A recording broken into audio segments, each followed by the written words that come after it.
윤석열 전 대통령의 내란 우두머리 혐의 재판 결심이 오전부터 진행되고 있습니다. 오늘도 변론이 길어지면서 특검 구형까지는 시간이 더 걸릴 전망인데요. 서울중앙지법 연결해서 자세한 내용 들어보겠습니다. 이동훈, 방준혁 기자 나와주시죠. 네, 지난 기일 변론을 종결하지 못한 윤석열 전 대통령의 내란 우두머리 혐의 재판이 9시 반부터 진행되고 있습니다. 통상 오후 2시부터 시작하는 오후 재판을 재판부가 1시 40분에 시작하며 속도를 내는 모습인데요. 자, 방 기자, 우선 현재 진행 상황부터 먼저 짚어보겠습니다. 네, 재판은 팽팽한 긴장감 속에 진행되고 있습니다. 오늘 재판은 피고인 8명이 모두 출석했고요. 윤 전 대통령은 지난 재판과 마찬가지로 남색 정장 차림으로 법정에 들어섰습니다. 점심때 잠시 휴정했다가 오후 1시 40분에 재개가 됐는데요. 오전에 이어 오후에도 윤 전 대통령 측의 증거 조사가 진행 중입니다. 윤 전 대통령 측은 특검의 공소장 변경과 노상원 수첩의 증거 능력 등을 거듭 문제 삼았는데요. 현재 윤 전 대통령에 대한 파면 결정은 절차적 하자로 인해 각하 대상이며 형사재판의 증거로 쓰일 수 없다거나 수사권이 없는 공수처에서 수사가 시작되면서 이어진 검찰의 수사도 위법하며 증거도 모두 증거 능력을 잃었다는 주장을 이어갔습니다. 윤 전 대통령 측은 오늘 총 13가지 주제의 변론을 준비했는데요. 현재 7번째 순서인 계엄 선포 이유에 대한 발언을 이어가고 있습니다. 간단하게 생각해보면 전체 분량의 절반 정도가 남아있는 건데요. 이렇게 따지면 구형 자체는 저녁 시간, 그러니까 오후 7시 정도가 될 것으로 보이고요. 피고인들의 최후 진술까지 고려하면 재판은 자정을 넘긴 새벽에야 끝날 가능성이 있습니다. 다만 재판장인 지기현 부장판사는 윤 전 대통령 측에 오후 5시까지 서증 조사를 끝내달라고 요청한 상태인데요. 재판 진행 과정이 속도를 낼지는 조금 더 지켜봐야겠습니다. 네, 오늘도 동호 반복에 가까운 사실상 침대 변론이 이어진다는 분석이 나오고 있어요.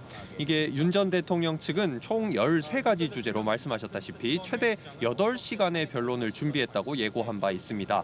앞으로는 이제 계엄 선포의 이유와 내란죄의 법리, 그리고 비상계엄 절차적 요건이나 국무회의 진행의 적법성, 계엄 전후 군 활동 등 내용이 예정돼 있습니다. 해당 내용들은 이미 재판에서 모두 다뤄진 내용이라서 다시 법정판 필리버스터가 회자됩니다. 이에 대해 윤 전 대통령 측은 선고 시기가 정해져 있어 지연할 이유가 없다며 정당한 변론에 대한 악의적 공격이라고 강하게 반발한 바 있습니다. 이와 함께 이를 허용하는 지기현 재판부의 적극적인 소송 지휘권 이용이 필요하다는 비판이 다시 제기될 가능성이 높아 보입니다. 앞선 기일에 서증 조사에서 거의 10시간을 넘게 써버린 김용현 전 장관 측 변호인단이 작전이 먹힌 거라며 윤 전 대통령 측이 온전한 변론을 하게 된 거라고 자화자찬한 점도 이를 뒷받침합니다. 자, 그러면 재판 진행 상황과 별개로 이제 특검의 구형이 최대 관심사죠. 특검 측의 절차와 구형량 전망 다시 한번 또 짚어보겠습니다. 네, 특검은 최종 의견에서 공소 사실을 밝힐 때 12.3 비상계엄에 대한 법적 판단과 함께 각 피고인들의 지위나 역할을 세세하게 짚은 뒤 양형 이유를 설명할 가능성이 높습니다. 이후 최종 의견에 이은 구형량 발표는 윤 전 대통령부터 시작할 걸로 보입니다. 특검은 지난 8일 수사팀 회의를 거쳤고 조은석 특검이 의견을 들은 뒤 사형이나 무기징역 중 구형량을 최종 결정한 걸로 알려졌는데요. 윤 전 대통령이 혐의를 전면 부인하며 전혀 반성하는 태도를 보이지 않고 있고 권력 최정점에 국헌 문란 범죄를 엄단해야 한다는 의미에서 사형 의견이 적지 않았던 걸로 전해졌습니다. 다만 사형 구형이 불러올 사회적 파장을 고려해 무기징역을 선택했을 가능성도 있습니다. 비슷한 사례론 12.12 군사반란 관련 내란 혐의로 기소됐던 전두환 노태우 사건이 있는데 당시 검찰은 각각 사형과 무기징역을 구형했습니다. 네, 그러면 특검의 구형량, 재판의 쟁점을 짚어보면서 다시 한번 설명해 주시죠. 네, 내란죄 성립 여부 자체가 쟁점인데요. 국헌 문란의 목적이 있었는지 그리고 이를 실행하기 위해 폭동을 일으켰는지가 핵심입니다. 특검은 윤 전 대통령이 국회를 봉쇄하는 등 계엄 선포의 목적과 구체적인 실행 양상이 모두 내란의 요건을 충족한다고 보고 있습니다. 반면 윤 전 대통령 측은 국헌문란의 목적과 폭동이 아예 없었고 오히려 헌법 질서를 수호하기 위해 계엄을 선포한 거라고 주장하고 있습니다. 다만 전두환 씨 내란죄 판례를 보면 폭동은 목적이 달성되지 않더라도 범행을 실행한 걸로 인정되는 만큼 재판부가 내란죄 자체는 성립한다고 볼 가능성이 높습니다. 특히나 최근의 사법적 판단의 흐름도 윤 전 대통령에게 불리한 상황입니다. 헌재는 이미 윤 전 대통령을 파면하며 계엄 선포와 국회 봉쇄가 모두 위헌이라고 판단했고요.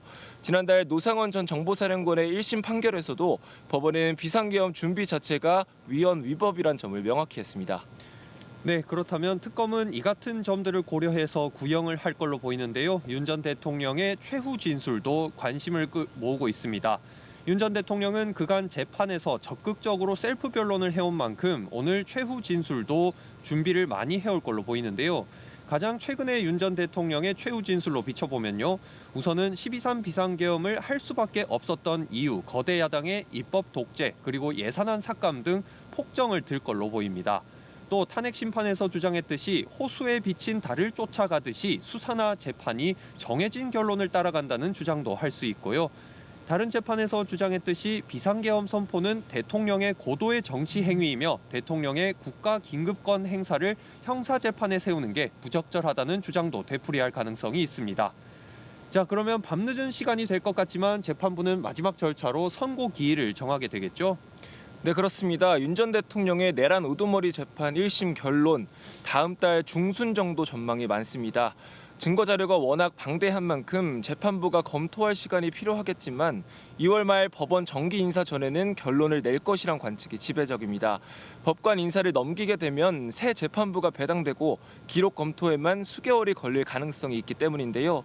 당장 이번 주 금요일엔 윤 전 대통령의 체포 방해 혐의에 대한 1심 선고가 예정돼 있어 연이은 법원의 판단에 국민적 관심이 쏠리고 있습니다. 네, 저희가 준비한 소식은 여기까지입니다. 계속해서 법원 상황 취재해서 전해드리겠습니다. 지금까지 서울중앙지법에서 전해드렸습니다.